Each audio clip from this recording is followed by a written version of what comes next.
തൻ്റെ ചിറകിൻ നിഴലിൽ മറയ്ക്കും. എന്നെ കരുതും, എന്നും പുലർത്തും, എൻ്റെ ആവശ്യങ്ങളെല്ലാം അറിയും. ദുഃഖനാളിൽ കൈവിടാതെ തൻ്റെ ചിറകിൻ നിഴലിൽ മറയ്ക്കും. ആശ്രയിപ്പാൻ എനിക്കെന്നും സർവശക്തൻ കൂടെയുണ്ട്. തളരാതെ മരുഭൂവിൽ യാത്ര ചെയ്യും പ്രത്യാശയോടെ. ആശ്രയിപ്പാൻ എനിക്കെന്നും സർവശക്തൻ കൂടെയുണ്ട്. തളരാതെ മരുഭൂവിൽ യാത്ര ചെയ്യും പ്രത്യാശയോടെ.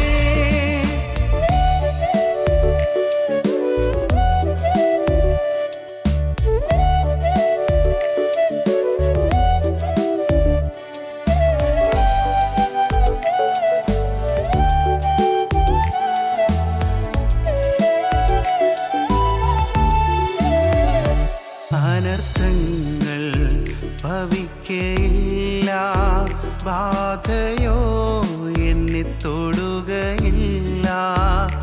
പാതകളിൽ ദൈവത്തിൻ്റെ ദൂതന്മാർ കരങ്ങളിൽ വഹിക്കും. അനർത്ഥങ്ങൾ ഭവിക്കയില്ല, ബാധയോ എന്നെ തൊടുകയില്ല. പാതകളിൽ ദൈവത്തിൻ്റെ ദൂതന്മാർ കരങ്ങളിൽ വഹിക്കും. ആശ്രയിപ്പാൻ എനിക്കെന്നും സർവശക്തൻ കൂടെയുണ്ട്. തളരാതെ മരുഭൂവിൽ യാത്ര ചെയ്യും പ്രത്യാശയോടെ.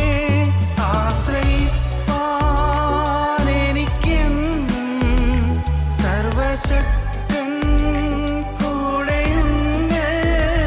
തളരാതെ മരുഭൂവിൽ യാത്ര ചെയ്യും പ്രത്യാശയോടെ.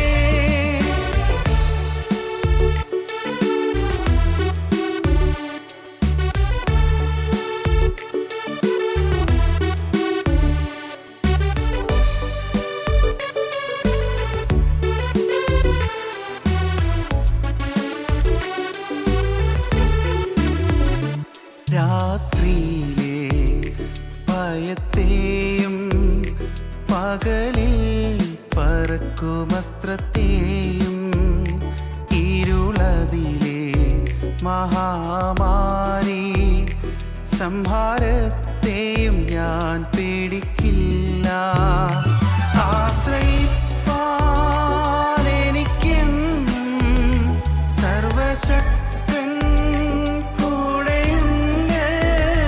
തളരാതെ മരുഭൂവിൽ യാത്ര ചെയ്യും പ്രത്യാശയോടെ.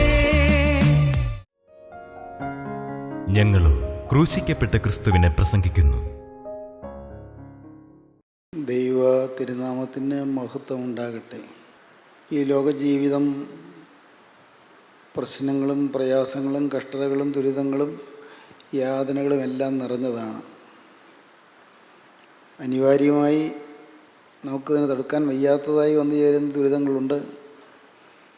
നമുക്ക് ഒരളവിൽ പ്രതിരോധിക്കാൻ സാധിക്കുന്ന പ്രയാസങ്ങളും കഷ്ടതകളുമുണ്ട്. മറ്റുള്ളവരിൽ നമുക്ക് നേരിടുന്നതായ പ്രതിസന്ധികളുണ്ട്. നമ്മുടെ ശത്രുക്കളായവരിൽ നിന്ന് നമുക്ക് നേരിടുന്നതായ കഷ്ടതകളും പ്രയാസങ്ങളുമുണ്ട്. എന്നാൽ ശത്രുക്കളെന്ന് നാം അറിയാത്തവരായ ആളുകൾ ഒരുക്കുന്നതായ ചതിക്കുഴികളിൽ വീഴുന്ന അനുഭവങ്ങൾ നമുക്കുണ്ട്. ചതിക്കുഴികൾ വളരെ സ്നേഹം ഭാവിച്ച് നമ്മെ കെണിയിലാക്കുന്ന ആളുകളുണ്ട്.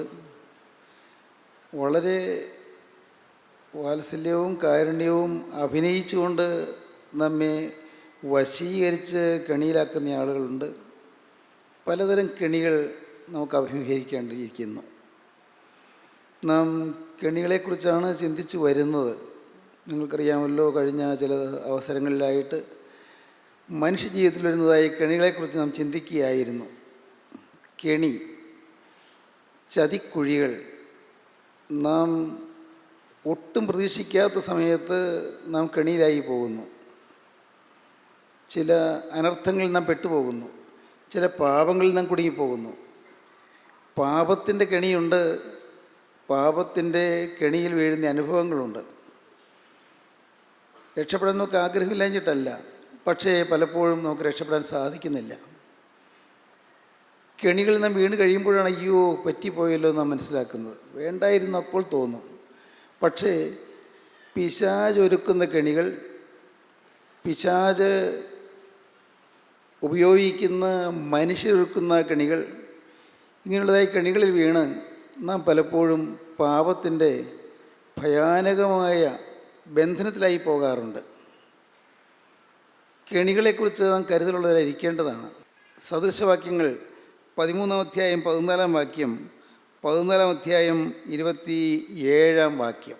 ജ്ഞാനിയുടെ ഉപദേശം ജീവൻ്റെ ഉറവാകുന്നു, അതിനാൽ മരണത്തിൻ്റെ കെണികളെ ഒഴിഞ്ഞുപോകും. മരണത്തിൻ്റെ കെണികളെ ഒഴിവാകാം. ജ്ഞാനിയുടെ ഉപദേശം സ്വീകരിക്കുമെങ്കിൽ, ജ്ഞാനത്തിൻ്റെ ഉപദേശം സ്വീകരിക്കുമെങ്കിൽ, സദ്ബുദ്ധി നൽകുന്നതായി ഉപദേശം സ്വീകരിക്കുമെങ്കിൽ നമുക്ക് മരണത്തിൻ്റെ കെണികളെ ഒഴിഞ്ഞു മാറാൻ സാധിക്കും. മരണത്തിൻ്റെ കെണി, കഴിഞ്ഞ ചില അവസരങ്ങൾ നാം ചിന്തിച്ചത് പാപത്തിൻ്റെ കെണിയെക്കുറിച്ചാണ്. ദാവീദ് വീണുപോയ പാപത്തിൻ്റെ ഭയാനകമായ കെണി. ഇപ്പോൾ നാം ചിന്തിക്കാൻ തുടങ്ങുന്നത് മരണത്തിൻ്റെ കെണിയെക്കുറിച്ചാണ്. ജ്ഞാനിയുടെ ഉപദേശം ജീവൻ്റെ ഉറവാകുന്നു, അതിനാൽ നാം മരണത്തിൻ്റെ കെണികളെ ഒഴിഞ്ഞു പോകും. 14-ാം അധ്യായം 27-ാം വാക്യം വായിക്കാം. യഹോവ ഭക്തി ജീവൻ്റെ ഉറവാകുന്നു, അതിനാൽ മരണത്തിൻ്റെ കെണികളെ ഒഴിഞ്ഞുപോകും. യഹോവ ഭക്തി ജീവൻ്റെ ഉറവാകുന്നു, അതിനാൽ മരണത്തിൻ്റെ കെണികളെ ഒഴിഞ്ഞു പോകും. ജ്ഞാനിയുടെ ഉപദേശം ജീവൻ്റെ ഉറവാണ്. യഹോവ ഭക്തി ജീവൻ്റെ ഉറവാണ്. ജ്ഞാനിയുടെ ഉപദേശമാണെങ്കിലും യഹോവ ഭക്തിയാണെങ്കിലും മരണത്തിൻ്റെ കെണികളെ ഒഴിഞ്ഞു പോകും. നാം ഈ ഭൂമിയിൽ ചെയ്തു തീർക്കേണ്ടതായ ചില കാര്യങ്ങൾ ദൈവം നമ്മെക്കുറിച്ച് കരുതുന്നുണ്ട്, ദൈവം നമ്മെക്കുറിച്ച് ആഗ്രഹിക്കുന്നുണ്ട്. നമുക്ക് ഓരോരുത്തർക്കും നാം പൂർത്തീകരിക്കേണ്ടതായ ചില കാര്യങ്ങൾ, നാം തന്നെ ചെയ്തേ പറ്റൂ എന്ന് കർത്താവ് കാണുന്നതായ ചില കാര്യങ്ങൾ, കർത്താവ് നമ്മെ വിശ്വസിച്ച് ചില കാര്യങ്ങൾ ഏൽപ്പിക്കാറുണ്ട്. നാം അത് നിവർത്തിക്കുമെന്നുള്ളതായ പ്രതീക്ഷയോടുകൂടിയാണ് കർത്താവ് ആ വേലകൾ നമ്മെ ഏൽപ്പിക്കുന്നത്. കർത്താവിൻ്റെ ആഗ്രഹം നാം സാധിപ്പിക്കുമെന്നും കർത്താവിൻ്റെ പ്രതീക്ഷ നാം നിറവേറ്റുമെന്നുള്ളതായ വലിയ ആശയോടെയാണ് കർത്താവ് നമുക്ക് ചില ജോലികൾ തരുന്നത്, ചില കാര്യങ്ങൾ നമ്മെ ഫലമേൽപ്പിക്കുന്നത്.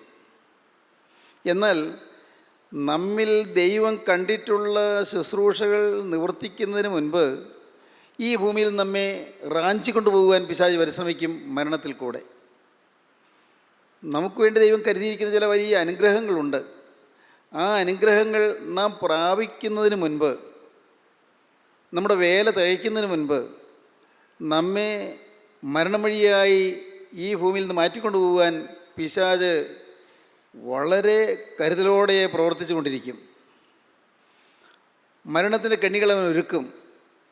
ദൈവം നമ്മെ ആക്കാൻ പോകുന്ന ഉന്നത സ്ഥാനത്ത് നാം എത്തരുത് എന്ന് പിശാചിന് ആഗ്രഹമുണ്ട്. യൗസേപ്പിൻ്റെ ജീവിതത്തിൽ മരണത്തിൻ്റെ കെണിയൊരുക്കി പിശാച്. അതിന് ആ കെണികൾ ഒരുക്കുന്നതിന് ഉപയോഗിച്ചത് യൗസേപ്പിൻ്റെ സഹോദരന്മാരെ തന്നെയാണ്. അബ്രഹാമിൻ്റെ മകനായ, ഇസ്ഹാക്കിൻ്റെ മകനായ, യാക്കോബിൻ്റെ മകനായ യൗസേപ്പ്. ആ യുവാവിനെക്കുറിച്ച് ദൈവത്തിന് വലിയ ഉന്നതമായ പ്രതീക്ഷകളുണ്ട്. ഇന്ന് ക്ഷീണിതനാണെങ്കിലും ദരിദ്രനാണെങ്കിലും ഇന്ന് കഷ്ടപ്പാടാണെങ്കിലും നാളെ ഒരു ദിവസം ഈ യൗസേപ്പിൻ്റെ കരങ്ങളിലൂടെ 10,000-ങ്ങൾക്ക് വിശപ്പ് മാറ്റാനുള്ള ധാന്യം വിതരണം ചെയ്യുന്ന മഹത്തായ വേല ദൈവം യൗസേപ്പിൽ കാണുന്നുണ്ട്. അത് പിശാചിനറിയാം. ഈ യൗസേപ്പിൻ്റെ പ്രവർത്തനം മൂലം അനേകരുടെ വിശപ്പ് മാറും. യൗസേപ്പിൻ്റെ ജീവിതം മൂലം തലമുറകൾ കഴിഞ്ഞാലും തീർന്നു പോകാത്ത അക്ഷയ നിക്ഷേപം, അനർഘ നിധി യൗസേപ്പിൻ്റെ ജീവിതത്തിൻ്റെ ശാശ്വത മൂല്യങ്ങളായി വളർന്നു വരുമെന്ന് ദൈവം പ്രതീക്ഷിക്കുന്നു. വിശുദ്ധിയുടെ ഒരു തലമുറയെ കെട്ടിപ്പടുക്കാം എന്ന് ദൈവം ആശിക്കുന്നു.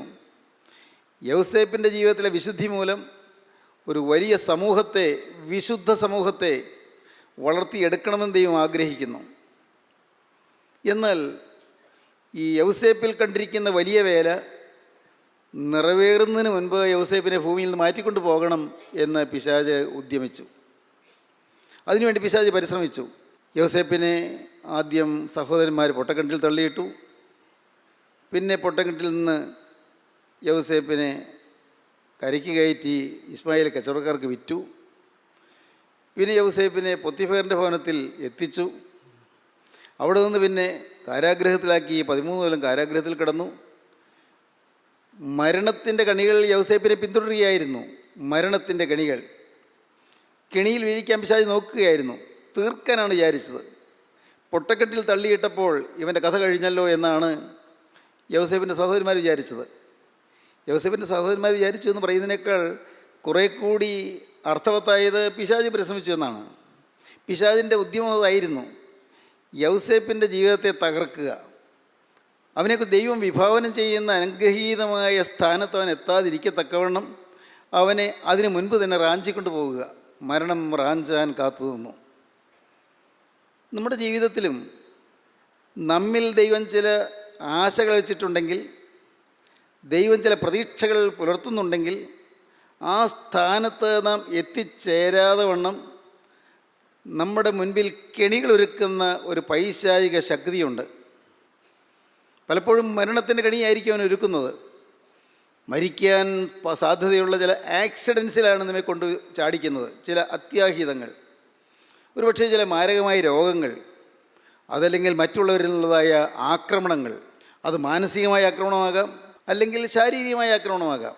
ഏതു വിധത്തിലും മരണം നമ്മെ സന്ധിക്കുന്നതിന്, മരണം നമ്മെ പിടികൂടുന്നതിന് പിശാച് കണികൾ ഒരുക്കും. ദൈവത്തിൻ്റെ മക്കൾ എപ്പോഴും ദൈവത്തോട് പറ്റിച്ചേർന്ന് നിന്നാൽ ഈ പൈശാചികൻ്റെ തന്ത്രത്തിൽ രക്ഷപ്പെടാം, മരണത്തിൻ്റെ കണികളെ ഒഴിഞ്ഞു മാറാം. യഹോവാഭക്തി ജീവൻ്റെ ഉറവാകുന്നു. ദൈവത്തിലുള്ളതായ ഭക്തിയോട് നാം നിൽക്കുകയാണെങ്കിൽ, ദൈവത്തിലുള്ള വിശ്വാസത്തിലും ഭക്തിയിലും ഉറച്ചു നിൽക്കുകയാണെങ്കിൽ, ജ്ഞാനികളായ ദൈവമക്കളുടെ ഉപദേശങ്ങൾ നാം ശ്രദ്ധിക്കുകയാണെങ്കിൽ നമുക്ക് മരണത്തിൻ്റെ കണികളെ ഒഴിഞ്ഞു പോകാൻ സാധിക്കും. എന്നാൽ ചിലപ്പോൾ നാം ദൈവത്തിൻ്റെ പിടിവിട്ട്, ദൈവമക്കളുടെ പിടിവിട്ട്, ദൈവമക്കളുടെ കൂട്ടായ്മ വിട്ട് നാം ഓടി മാറിയെന്ന് വരും. പിശാചിൻ്റെ ഒരു കണിയാണത്. കുറേ നാൾ വചനം കേട്ടു, വചനമല്ലേ കേൾക്കുന്നത്, എന്നും വചനമല്ലേ കേൾക്കുന്നത്, ഇതൊക്കെ ഒരു കാര്യമല്ലേ പറയുന്നുള്ളൂ എന്ന് ചിന്തിച്ച് നമുക്കൊരു മടുപ്പ് വരികയോ നമുക്ക് വചനത്തോടൊരു അകൽച്ച വരികയോ ചെയ്യുമ്പോൾ ആ സമയത്താണ് പിശാച് വന്ന് റാഞ്ചിക്കൊണ്ട് പോകുന്നത്. ഒരുപക്ഷേ മരണത്തിൻ്റെ കണിയിലേക്കായിരിക്കും കൊണ്ടുപോകുന്നത്. മരിക്കാൻ സാധ്യതയുള്ളതായ സാഹചര്യങ്ങളിലേക്കായിരിക്കും കൊണ്ടുപോകുന്നത്. അപ്പോൾ നാം മരിക്കണം ദൈവം ആഗ്രഹിക്കുന്നില്ല. പക്ഷേ പിശാച് ചില കെണികൾ വെച്ച് നമ്മെ പാപത്തിൽ കുടുക്കി കഴിയുമ്പോൾ മരണം അനിവാര്യമായി നമ്മുടെ മേൽ വന്നു ചേരുകയാണ്. നമുക്ക് മാറ്റാൻ വയ്യാത്ത വിധത്തിൽ മരണം നമ്മിൽ വന്നു ചേരുകയാണ്. ഇന്ന് ഈ ഭൂമിയിൽ രോഗഗ്രസ്തരായിരിക്കുന്ന പലരും രോഗികളാകേണ്ടവരല്ല. ഇന്ന് ഈ ഭൂമിയിൽ മാരകമായ ചില ഭയാനകമായ ആക്സിഡൻറ്റ്സ്, അത്യാഹിതങ്ങളിൽ പെട്ടുപോയ വാഹനാപകടങ്ങളോ അത്യാഹിതങ്ങളോ പെട്ടുപോയ പലരും അപ്പോൾ മരിക്കേണ്ടവരല്ല, പക്ഷേ മരിച്ചു പോകുന്നു, മരിക്കേണ്ടി വന്നു പോകുന്നു. ഇത് വളരെ ശ്രദ്ധേയമായൊരു കാര്യമാണ്. നാം എപ്പോഴും ദൈവത്തോടും ദൈവവചനത്തോടും ചേർന്ന് നിന്നുകൊള്ളണം. ദൈവത്തോടും ദൈവവചനത്തോടും ദൈവത്തിൻ്റെ മക്കളോടും ചേർന്ന് നിന്നുകൊള്ളണം. യൗസേപ്പ് ദൈവത്തോട് ചേർന്ന് നിന്നു. നമുക്കറിയാം, യൗസേപ്പിൻ്റെ ജീവിതത്തിൽ യൗസേപ്പിനെ പൊട്ടക്കിണറ്റിൽ തള്ളിയിട്ടപ്പോൾ യൗസേപ്പിന് പരിഭവം തോന്നിയില്ല ദൈവത്തോട്. എങ്കിലും എൻ്റെ ദൈവമേ, നീ എന്നെ കാത്തില്ലല്ലോ, പരിഭവമില്ല. എൻ്റെ കർത്താവേ, ഞാൻ ഒരു തെറ്റും ചെയ്യാഞ്ഞിട്ടല്ലേ എൻ്റെ സഹോദരന്മാർ എന്നെ ഈ പൊട്ടക്കെട്ടിൽ തള്ളിയിട്ടത്. അവർക്കുള്ള ആഹാരവുമായി വന്നപ്പോൾ ഞാൻ കൊണ്ടുവന്ന ആഹാരം കഴിച്ചുകൊണ്ട് അവരിയ്ക്കുന്നു, എന്നെ പൊട്ടക്കെട്ടിൽ തള്ളിയിട്ടല്ലോ. പരാതിയില്ല. ദൈവത്തിൻ്റെ ആത്മാവുള്ള ഒരു ദൈവ പൈതലിന് പരാതിയില്ല, പരിഭവമില്ല. എനിക്കെന്താണ് ഇങ്ങനെ വന്നത് ചോദ്യമില്ല. എനിക്ക് എന്തുകൊണ്ട് ഇങ്ങനെ വന്നു, ദൈവം എന്നെ എന്തുകൊണ്ട് കാത്തില്ല, ചോദ്യമില്ല. ദൈവം എന്നെ എന്തുകൊണ്ട് പരിപാലിച്ചില്ല, ചോദ്യമില്ല. ദൈവം എന്നെ എന്തുകൊണ്ട് സംരക്ഷിച്ചില്ല, ചോദ്യമില്ല. ദൈവം എനിക്ക് ഒരു കരുതൽ തന്നില്ലല്ലോ, ചോദ്യമില്ല. പരിഭവമില്ല. എനിക്കെന്താണ് ഈ രോഗം വന്നത്, ചോദ്യമില്ല. എനിക്കെന്താണ് ഈ ആപത്ത് വന്നത്, ചോദ്യമില്ല. എപ്പോഴും ദൈവത്തിലുള്ളതായ ഭക്തിയിൽ ഉറച്ചു നിൽക്കുകയാണ്. ദൈവത്തിലുള്ളതായ ഭക്തി, യഹോവ ഭക്തി ഈ ജീവൻ്റെ ഉറവാകുന്നു, അതിനാൽ മരണത്തിൻ്റെ കണികളെ ഒഴിഞ്ഞു പോകും. യോസേഫിന് പരിഭവം ഉണ്ടായില്ല. എന്തൊരത്ഭുതം! പിശാച് യോസേഫിനെ അവിടെ പൊട്ടക്കെട്ടിൽ തീർത്ത് അവിടെ പട്ടിണിയിട്ട് കൊല്ലാനാണ് പിശാച് പരിപാടി ഇട്ടത്. പക്ഷേ ദൈവം ആ പരിപാടി തകർത്തു. കാരണം യൗസേപ്പ് ദൈവത്തോട് ചേർന്ന് നിന്നു. പിശാചിൻ്റെ പരിപാടിയെ ദൈവം തകർത്ത് കളഞ്ഞു. യൗസേപ്പിനെ കൊല്ലുവാനുള്ള പിശാചിൻ്റെ തന്ത്രത്തെ, ആ കെണിയെ ദൈവം തകർത്ത് കളഞ്ഞു. അവർ തന്നെ, തള്ളിയിട്ടവർ തന്നെ യൗസേപ്പിനെ പൊക്കിയെടുത്തു, കച്ചവടക്കാരുടെ കയ്യിലേക്ക് കൊടുത്തു. അടിമ കച്ചവടമുള്ള കാലമല്ലേ. മനുഷ്യനെ നാം കന്നുകാലിയൊക്കെ ചന്തയിൽ കൊണ്ടുപോയി വിൽക്കുകയും വാങ്ങുകയും ചെയ്യുന്നത് പോലെ മനുഷ്യനെ വിൽക്കുകയും വാങ്ങുകയും ചെയ്യുന്ന കാലം. യൗസേപ്പിനെ കച്ചവടക്കാർക്ക് കൊടുത്തു. ഇസ്മായിൽ കച്ചവടക്കാർ യൗസേപ്പിനെ ഏറ്റുവാങ്ങി യൗസേപ്പിൻ്റെ തുടയിൽ ഇരുമ്പ് ഒഴിപ്പിച്ച് വെച്ച് അടയാളം വെച്ച് യൗസേപ്പിനെ ആ ശരീരത്തിൽ ഇരുമ്പ് ഒഴിപ്പിച്ച് വയ്ക്കുമ്പോൾ ഉണ്ടാകുന്ന ചീറലും ആ വേദനയും ആ തൊലിയും മാംസവും കരിയുമ്പോഴുള്ള വേദനയും ചിന്തിക്കാമോ? അവർക്ക് വേദനയില്ലല്ലോ. യൗസേപ്പ് അടുപ്പിക്കല്ലേ വേദന, പൈസ കൊടുത്ത് മേടിച്ചതല്ലേ, 20 വെള്ളിക്കാശ് കൊടുത്ത് മേടിച്ചതല്ലേ, അതുകൊണ്ട് എന്ത് ചെയ്യാമല്ലോ. ഈ വേദന ഏറ്റുകൊണ്ട് പിന്നാലെ പോകുമ്പോൾ യൗസേപ്പിന് പരിഭവമില്ല. യൗസേപ്പിനറിയാം, എനിക്ക് എൻ്റെ ജീവിതത്തിൽ വ്യക്തമായൊരു വിഷനുണ്ട്, എൻ്റെ ജീവിതത്തിൽ വ്യക്തമായൊരു ദർശനമുണ്ട്. എനിക്ക് വളരെ ക്ലിയർ വിഷൻ. എന്താണ് എൻ്റെ വിഷൻ? എൻ്റെ ദർശനം എന്താണ്? ഞാൻ വലിയവനാകും, ഞാൻ ഉന്നതനാകും, ഞാൻ ദൈവകരങ്ങളിൽ ഉപയോഗപ്പെടും, അനേകരുടെ വിശപ്പകറ്റാൻ ദൈവം എന്നെ ഉപയോഗിക്കും, മരണത്തോളം ഞാൻ ദൈവത്തിൻ്റെ സന്നിധിയിൽ വിശ്വസ്തനായിരിക്കും, ഞാൻ മരണത്തോളം ദൈവസന്നിധിയിൽ വിശുദ്ധനായിരിക്കും. ഒരു വളരെ വ്യക്തമായ ഒരു വിഷനുണ്ട്, വളരെ വ്യക്തമായൊരു ഡിസിഷനുണ്ട്, വ്യക്തമായൊരു ദർശനമുണ്ട്, വളരെ കൃത്യമായ ഒരു തീരുമാനമുണ്ട്, ഒരു പ്രതിഷ്ഠയുണ്ട്. യഹോവഭക്തി ജീവൻ്റെ ഉറവാകുന്നു. യഹോവഭക്തി, പ്രിയപ്പെട്ടവരെ, യൗസേപ്പിന് നല്ല ഉറപ്പ്. പക്ഷേ പിശാചിൻ്റെ പരിപാടി എവിടെയും ജയിച്ചില്ല എന്ന് കണ്ടപ്പോൾ പിശാച് അടുത്ത പരിപാടി ഒപ്പിക്കുകയാണ്. ആളെ കൊല്ലാൻ പറ്റിയില്ല എന്ന് കണ്ടപ്പോൾ ആത്മാവിൽ കൊല്ലാനുള്ള പരിപാടിയായി.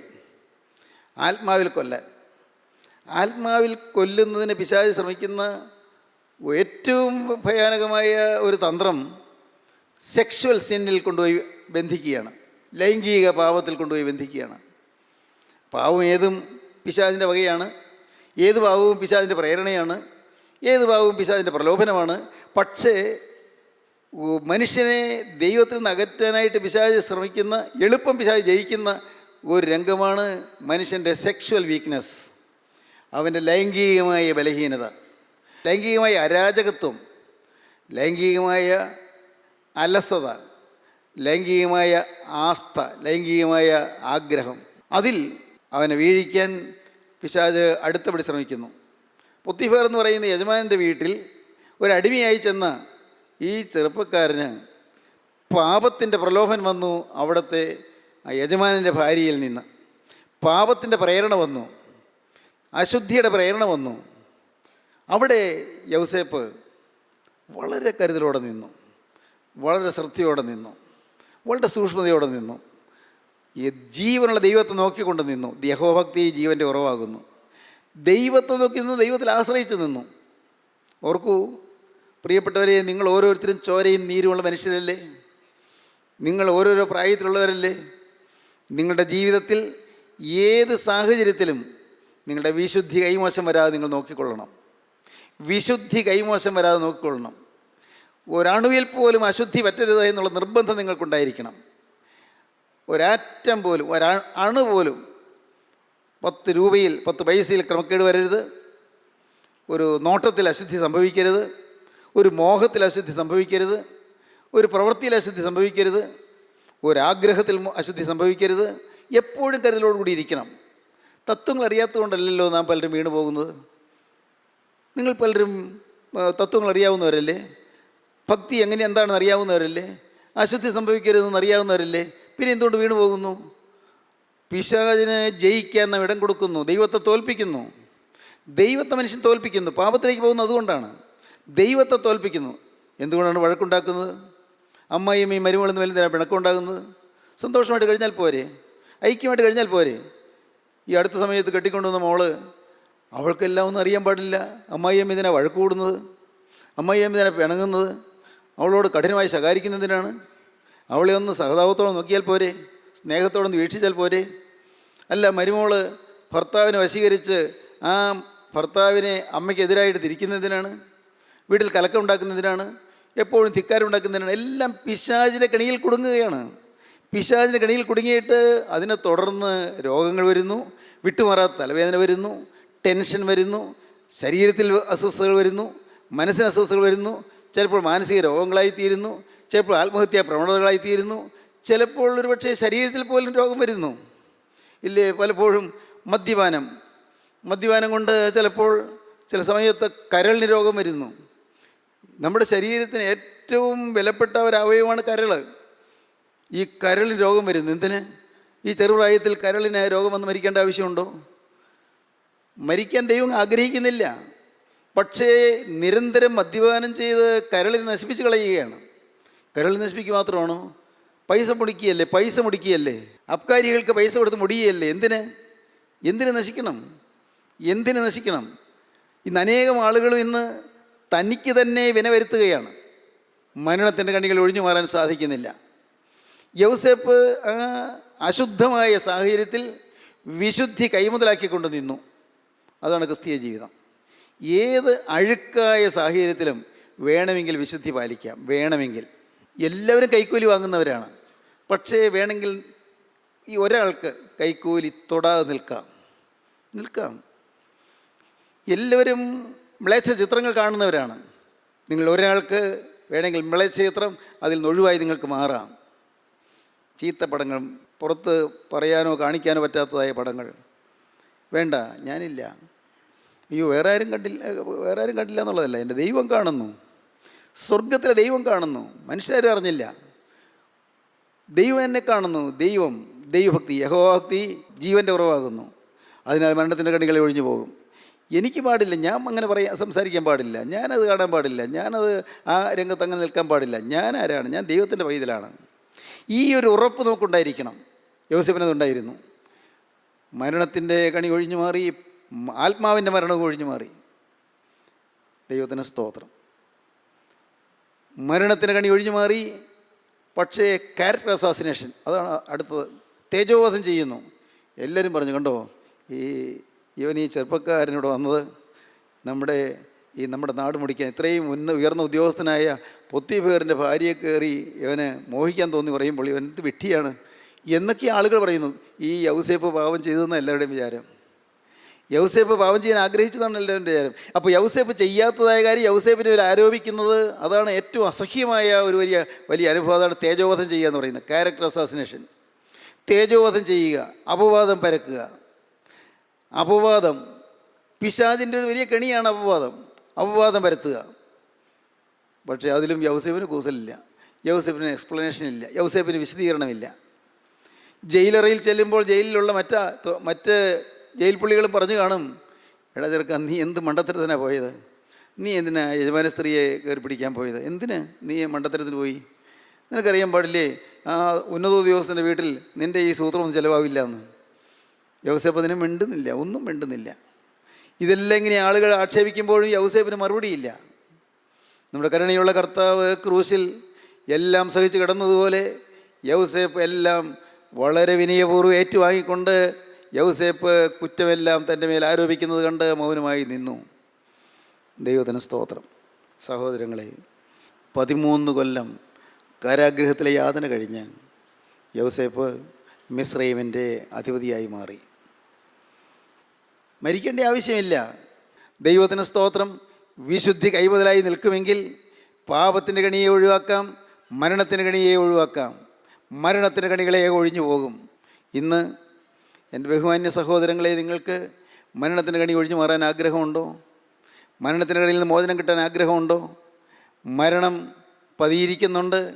മരണദൂതൻ വന്ന് വാതിൽക്കൽ മുട്ടുന്നുണ്ട്. മരണദൂതൻ വാതിൽക്കൽ തന്നെ നിൽക്കുന്നുണ്ട്. പലരും അറിയുന്നില്ല. ഒരുപക്ഷേ നാളെ ഒരു ദിവസം നാം യോഗത്തിന് വരുന്നതിന് മുൻപ് നമ്മെ റാഞ്ചി കൊണ്ടുപോകാൻ മരണദൂതൻ നിൽക്കുന്നുണ്ടോ? അവനെ വെട്ടിമാറ്റാൻ ക്രിസ്തു ഉണ്ട്. ദൈവത്തിന് സ്തോത്രം. അവനെ വെട്ടിമാറ്റി നമുക്ക് ആയുസ് നീട്ടിത്തരാൻ ക്രിസ്തു ഉണ്ട്. ക്രിസ്തുവിന് മാത്രം അത് കഴിയും. നിങ്ങളുടെ രോഗം അത് എത്ര മൂർച്ഛിച്ചതാണെങ്കിലും, എത്രമാത്രം ഭയാനകമായ രീതിയിൽ അത് വളർന്നു വരികയാണെങ്കിലും, അവിടെ ജീവനുള്ള ക്രിസ്തുവിൻ്റെ തിരുരക്തം പതിച്ച് ആ രോഗത്തിന് സൗഖ്യം തരാൻ യേശു ക്രിസ്തുവിന് കഴിയും. നിങ്ങൾ നേരിടുന്ന പ്രതിസന്ധി എത്ര രൂക്ഷമാണെങ്കിലും അതിൽ നിങ്ങൾക്ക് മോചനം തരാൻ യേശു ക്രിസ്തുവിന് കഴിയും. നിങ്ങളുടെ ജീവിതം നിരാശാപൂരിതമാണെങ്കിലും, ആശയേറ്റ് പോയെങ്കിലും നിങ്ങൾക്ക് പ്രത്യാശ തരാൻ യേശു ക്രിസ്തുവിന് കഴിയും. നിങ്ങളുടെ ജീവിതത്തിലെ മരണത്തിൻ്റെ എല്ലാ കെണികളും മാറ്റി നിങ്ങൾക്ക് മോചനം തന്ന ഇനിയും ആയുസ് നീട്ടിത്തരാൻ യേശു ക്രിസ്തുവിന് കഴിയും. നിങ്ങൾക്ക് യേശുവിൻ്റെ കരങ്ങളിലേക്ക് നിങ്ങളുടെ ജീവിതം കൊടുക്കാമോ? യേശുവിൻ്റെ കരങ്ങളിലേക്ക് നിങ്ങളുടെ ഭാവി ഏൽപ്പിച്ചു കൊടുക്കാമോ? നിങ്ങളെ യേശു തൊടും, യേശു നിങ്ങളെ പിടിക്കും, യേശു നിങ്ങളെ കയ്യിലെടുക്കും, യേശു നിങ്ങളെ അനുഗ്രഹിക്കും. യേശുവിൻ്റെ ആണിപ്പാടുള്ള കരം നിങ്ങളെ തലോടിക്കൊണ്ടിരിക്കും. ദൈവത്തിന് സ്തോത്രം. മരണത്തിൻ്റെ ദൂതനെ യേശു മാറ്റും. മരണദൂതനെ മാറ്റി നിങ്ങൾക്ക് ആയുസ് നീട്ടിത്തരും. നിങ്ങൾക്ക് സമാധാന കാലം തരും. ഇന്നത്തെ ദുരിതങ്ങളോർത്ത് വിഷമിക്കേണ്ട, ഇന്നത്തെ കഷ്ടതയോർത്ത് വിലപിക്കേണ്ട, ഇന്നത്തെ യാതനകളോർത്ത് നിങ്ങൾ ഭാരപ്പെടേണ്ട. എല്ലാം മാറ്റി നിങ്ങൾക്ക് ആശ്വാസം തരാൻ കർത്താവായ യേശു ക്രിസ്തുവിന് കഴിയും. കൊടുക്കൂ യേശുവിൻ്റെ കൈകളിലേക്ക്. യേശുവിൻ്റെ കൈകളിലേക്ക് നിങ്ങൾ ഏൽപ്പിക്കൂ. യേശു നിങ്ങളെ അനുഗ്രഹിക്കും. യേശു നിങ്ങളെ ആശ്വസിപ്പിക്കും. യേശുവിൻ്റെ തൃക്കരം നിങ്ങളെ തലോടും. ക്രിസ്തുവിൻ്റെ രക്തം സകല പാവവും പോക്ക് ശുദ്ധീകരിക്കും. വന്നുപോയ പാവങ്ങളെല്ലാം കഴുകിത്തരും. എല്ലാം കഴുകി വെടിപ്പാക്കി നിങ്ങളെ വിശുദ്ധരാക്കും. ഇന്ന് ഇത് കേട്ടുകൊണ്ടിരിക്കുമ്പോൾ തന്നെ നിങ്ങളിരിക്കുന്നിടത്ത് ഇരുന്നുകൊണ്ട് കർത്താവിനോട് പറയാം, കർത്താവേ, മരണത്തിൻ്റെ കെണിയിൽ നിന്ന് എനിക്ക് ഒഴിവ് തരണമേ. മരണത്തിൻ്റെ കടി എനിക്ക് ഒഴിവാക്കി തരണമേ. ഈ രോഗത്തിൻ്റെ ബാധ എനിക്ക് മാറ്റി തരണമേ. ഈ ആപത്തിൽ നിന്ന് മാറ്റി തരണമേ. കർത്താവേ, ഈ വലിയ യാതന എനിക്ക് ഒഴിവാക്കി തരണമേ. മരണത്തിൻ്റെ കണി മാറ്റി എനിക്ക് ആശ്വാസം തരണമേ. മരിച്ചാൽ മതി എന്ന് ഓർക്കുന്ന എൻ്റെ ആത്മഹത്യാ പ്രവണത മാറ്റി എനിക്കിനിയും ജീവിക്കണം, എൻ്റെ ജീവിതം കൊണ്ട് യേശുവിന് ഇനി ആവശ്യമുണ്ട് എന്നുള്ള യഥാർത്ഥമായ ബോധം എനിക്ക് തന്നെ എന്നെ നയിക്കണമേ. ഏൽപ്പിക്കുമോ? നിങ്ങളുടെ ഭാവി യേശുവിൻ്റെ കരങ്ങളിലേക്ക് വിട്ടുകൊടുക്കുമോ? യേശുവിനോട് നിങ്ങൾ വാക്ക് പറയുമോ? നോക്കൂ, ക്രൂസിൽ യേശു ക്രിസ്തു പെടയുന്നത് കാണൂ. അവിടെ നിങ്ങൾക്ക് വേണ്ടി യാതനയേറ്റ് പെടയുന്ന ക്രിസ്തുവിലേക്ക് നോക്കിക്കൊണ്ട് യേശുവിനോട് നിങ്ങൾക്കൊരു വാക്ക് പറയാം.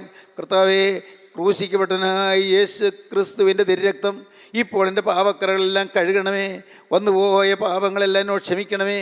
ഇനിമേലൊരു പുതിയ ജീവിതം നയിപ്പാൻ ഞാനിതാ തീരുമാനിക്കുന്നു. തൃക്കരം എൻ്റെ മേൽ വയ്ക്കണമേ. നാഥ, കെണികളിൽ നിന്ന് മാറ്റണമേ. പൈശാചിൻ്റെ കെണികളിൽ നിന്ന് എനിക്ക് മോചനം തരണമേ. എന്നെ രക്ഷിച്ച് മരണത്തിൻ്റെ കണി മാറ്റി എനിക്ക് ആയുസ് നീട്ടി തന്ന് എന്നെക്കൊണ്ട് നീ ആഗ്രഹിക്കുന്ന വേല നിവർത്തിപ്പാനുള്ളതായി ഭാഗ്യം എനിക്ക് തരണമേ. സമർപ്പിക്കൂ, നമുക്ക് പ്രാർത്ഥിക്കാം. കാരുണ്യവാനായ ഞങ്ങളുടെ സ്വർഗീയ പിതാവേ, ഈ മനോഹരമായ സമയത്തിനായി ഞങ്ങൾ നിന്നെ സ്തുതിക്കുന്നു. അവിടെ തിരുവചനങ്ങൾക്കായി ഞങ്ങൾ നിന്നെ സ്തുതിക്കുന്നു. മരണത്തിൻ്റെ കണികളെ ഒഴിവാക്കി തരുന്ന കൃപയ്ക്കായി ഞങ്ങൾ നിന്നെ സ്തുതിക്കുന്നു. പൈശാചിക തന്ത്രങ്ങളെ തകർത്ത് കളയുന്ന കൃപയ്ക്കായി ഞങ്ങൾ നിന്നെ സ്തുതിക്കുന്നു. അനുഗ്രഹിച്ച് എഴുന്നേൽപ്പിക്കണമേ. യേശു ക്രിസ്തുവിൻ്റെ ജയകരമായ നാമത്തിൽ തന്നെ. ആമീൻ.